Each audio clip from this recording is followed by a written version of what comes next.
سلام الله عليكم وعليكم السلام ورحمة الله وبركاته. أصحاب قيمة بدن أصحاب يوتيوب ريدا دمان حلان دير وهو مدن لكن أنا لا دير ما دهاي وحلاي هاي صاحب كي موسى مودي حضرة هذا وين نما تقان إلو نما تقان يا تلميرة موقت هذه واو إسكت تقانوا صح معه هاي waxaan kaaga soo tagay degmo muhiim u ah Soomaaliya oo dhan dhaqaalaha iska taal qudaarta muxuu ahay aad ugu badan yahay niyo cidii kala maan ahayd degmada Afgooy oo muddooyin badan oo fikradaha aan ku kala duwaneen oo aan wax u sheegi jiray intaas adigu aad fahansaneed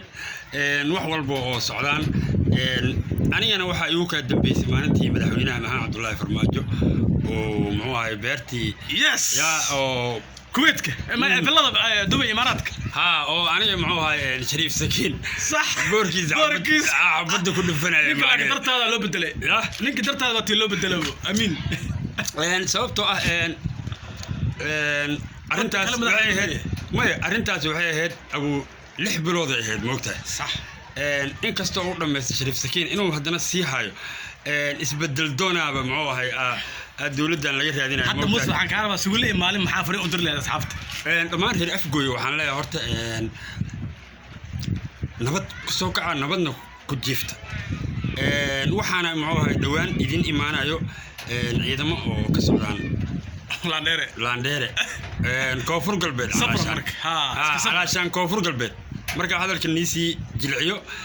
waa stages way macnaheedu waa nin walba statekiisa nacam asiga ayaa muxuu ahay xaq u leh inuu ka hadlo inuu wax soo saar haday leedahay inuu sheego hadii ay dhaqaale aysan lahayn inuu dhaho deegaankan dhaqaale ma laha qof walba meesha uu muxuu ahay ku dhashay laga rabaa qabiil lama aha markaan ku dhahay meesha ku dhalatay haddaad tahay بالمثل إساق وكله أما هبر جدير وكله أما معه هاي مرصد وكله أما أبقى وكله أما مجرتين وكله أما هذه قبيل والبو حتى تكون على تديان كان وقبل الشباب هذا وحتى تديان كان صح وحتى تديان كان معه هاي لكن الديان كوش قيسو تكون على تحدين هذا كنت تنتهي وشرع وايد هاس اوكي marka Muuse hal maado waxaan ka rabaa abay dhaxana joogtaa jasiiro xaaladaada amni iyo soo dhaweyntaadii iyo badaan quruxda badan xeebtaan see u aragtaa horta markaan Afgooy joognaa in dhaqaaqayga waa arki jirtay inaan muxuu bulshada wax ku soo kordhinayay muxuu ahay in ilaaha dhaqaalo oo lagu bixiyo qaladaadka oo dadka qaldan la siiyo in la xakameeyo oo muxuu ahay oo dawladda ay muxuu ahay waliba ay ila muhiim ay u soo dirsato dad muhiim oo muxuu ahay dhaqaalahaas ka shaqeeyo okay ana maanta xog wareysi waxa uu maaday indheen oo deegaanka maadaama aan ka socdo maamulka gobolka marka deegaanka amnigiisa ka war amnigiisa waa 100% fargelin ba ayaan dhaxaas waxaan ugu sameeyay ciidamada ka socdo muxuu ahay gobolka banaadir isku magacaabay haram cad muxuu ahay anu shabeela joogto boolis qori kuma aqoonin waxaan qori ku aqaanay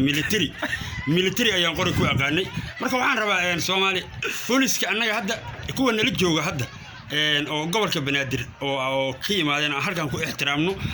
hubka inta badan muxuu ahay uma ogolaana annaga inay muxuu ahay xaafadaha ku dhex wareegaan xaruntooda inay la soo dhaafaan maahe xaruntooda inay la joogaan maahe muxuu ahay inay la soo dhaafaan waa absolutely way waxaana rabaa muxuu ahay ciidamada oo laandheere ama jabad iyo hood taqaaniinba ciidankaas un baa ku wada kala deegaanka ciidan kale mayo alaashaan annagu waxaan ka soo jeednaa koonfur galbeed askari koonfur galbeed un baa qora ku dhex qaadan karo maahe askari kale mayo no wassalaamu calaykum waraxmatullaahi wabarakaatuh